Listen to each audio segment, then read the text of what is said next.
दोस्तों आज मैं आपको बहुत ही एक विचित्र तरीके से जो स्लिप डिस्क की प्रॉब्लम है उसको आप एक तकिए से भी ठीक कर सकते हैं। दोस्तों बाकी ही बहुत विचित्र बात है ये। तो आप तकिए से एक नॉर्मल जो आपका सिरहाना जिसको बोलते हैं, आप उस तकिए से जो आपकी स्लिप डिस्क है उसको कैसे ठीक कर सकते हैं। तो दोस्तों मैं ये चीज़ आपको बताना बहुत ज़रूरी समझता हूँ, क्योंकि ये आज तक इस चीज़ को कोई नहीं बताता है जो मैं आपको बताने वाला हूँ या बताता हूँ। तो दोस्तों होता क्या है कि ये जैसे ये लड़का लेटा हुआ है, तो जैसे ये आपकी स्पाइन है, तो स्पाइन में क्या होता है कि कई बार जो आपका जो वर्टिब्राज है जिसको हम मणका कहते हैं, तो वो मणका जो है कई बार ऊपर की ओर उठ जाता है। यानी कि जब आपका जो वर्टिब्राज है बाहर की तरफ होता है, तो क्या होता है कि जब आदमी चलता है या लेटता है तो उसको उल्टा लेटने में या पीछे की तरफ चलने में उसको आराम महसूस होता है। यानी कि किसी का वर्टिब्राज बाहर की तरफ निकला हुआ है, तो वो चलने में जैसे चलता है तो पीछे की ओर थोड़ा मतलब पीछे की ओर झुक, मतलब जैसे पीछे की ओर जैसे आदमी चलता है तो उसको आराम महसूस होता है। अब दूसरी पोजीशन ये आती है कि मान लिया यहाँ से वर्टिब्रा जो है कोई नीचे अंदर की ओर धस गया है, तो क्या होता है कि जो ऐसे व्यक्ति, ऐसे लोग क्या होता है कि थोड़ा वो आगे की ओर झुक कर चलते हैं, और जिसका वर्टिब्राज बाहर की ओर है वो पीछे की तरफ झुक कर या पीछे की तरफ मुड़कर चल कर के उसको आसानी होती है, उन्हें दर्द की अनुभूति कम होती है, तब वो चल पाते हैं। और जब अंदर वर्टिब्राज है इसको अंतर्याम बोलते हैं और बाह्ययाम बोलते हैं। ये दो डेफिनेशन है इसकी जो आयुर्वेदा के अंदर आती है। तो होता क्या है कि मान लिया बहुत सारे ऐसे जैसे कोई झटकता है इस चीज़ को, लेकिन दोस्तों होता क्या है कि ये बहुत कॉमन बात है। मान लिया किसी का वर्टिब्राज यहाँ से धंसा हुआ है, ये बाहर निकला हुआ है, तो जैसे हम कोई मान लिया को उल्टी सीधी क्रिया कर देते हैं, या झटक दी टांग या फटक दी, या किसी को यहाँ से जैसे घुटना मार के कोई ठीक करता है, तो अगर ऐसे कोई चीज़ कर देते हैं, देखिए किसी भी व्यक्ति का अनुभव अपना अपना हो सकता है। मैं उस चीज़ को चुनौती नहीं दे रहा हूँ, ना ही उनकी इस बात में कोई टांग अड़ा रहा हूँ। उनका अपना तरीका है, वो भी अच्छे के लिए कर रहे हैं। लेकिन जो मेरा एक मकसद है, जो मेरी एक भूमिका है, वो ये है कि मान लिया कि अगर आपका वर्टिब्राज बाहर की तरफ है तो ये अंदर की तरफ है, अगर ये थोड़ा बहुत अंदर और धंस जाता है या थोड़ा और बाहर निकल जाता है, तो उससे क्या होगा, आपको और ज़्यादा डिफ़िकल्टी हो जाती है।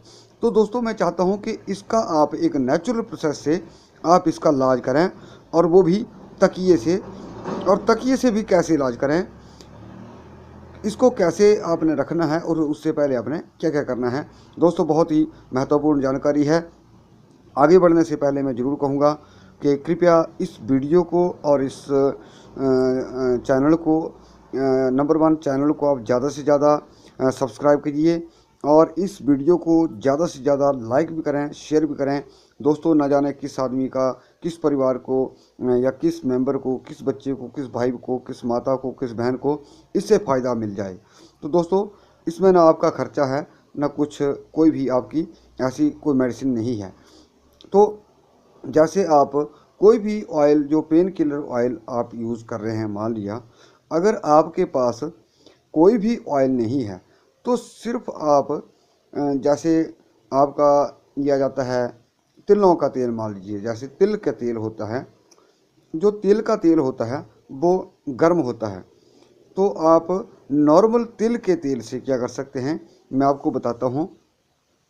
इस क्रिया को करने से पहले, जैसे ये आपकी स्पाइन है, ये आपकी स्पाइन है, और ये आपके L4, L5 या S1 पॉइंट आ जाते हैं। और जब यहाँ स्वेलिंग कई बार आ जाती है, जैसे मणका खिसक गया, तो कई बार ऐसा होता है कि वहाँ स्वेलिंग होने की वजह से या वर्टिब्राज ऊपर नीचे होने से या उसका गैप जो है वो कई बार कम हो जाता है, कई बार बढ़ जाता है। तो इस पोजीशन में पहले आप सबसे पहले क्या करेंगे कि उसके अंदर एक मूवमेंट देंगे। मूवमेंट क्या करेंगे, स्पाइन को आप गरमाइश पैदा करेंगे। वो किस चीज़ से होगी, या फ्लेक्सिबल आप करेंगे तो वो करेंगे आप तिल के तेल से या किसी ऑयल से, दूसरे ऑयल से आप कर सकते हैं, क्योंकि तिल का तेल मेरे हिसाब से अगर प्लेन लेना है तो वो ज़्यादा बेटर रहेगा, तिल का तेल। क्योंकि तिल के तेल में जो मतलब कुदरती तौर पर गर्म होता है, उसकी तासीर गर्म होती है, तो आप उसका भी इस्तेमाल कर सकते हैं। तो उसमें आप क्या करें, पहले तो जैसे 1 चम्मच इस पॉइंट के ऊपर डाल दिया। मान लिया किसी की L4 L5 में या S1 में दिक्कत आ रही है, तो अब यहाँ हल्के हाथ से जैसे ऐसे, यानी कि इस ढंग से आपने मसाज करनी है, ऐसे नहीं कि ज़ोर ज़ोर से आपने उसको करना है। आप जैसे आपने तेल ले लिया, यहाँ 1 चम्मच डाल दिया, तो आप उसको ऐसे ऐसे करिए हल्के हाथ से, यानी कि तेल वहाँ पे ऑब्जॉर्व हो जाए और आपकी जो वर्टिब्राज है, स्पाइन जो है वो थोड़ी नरम हो जाएगी। और नंबर 1, उससे आपको पेन में भी राहत मिलेगी। वो क्यों?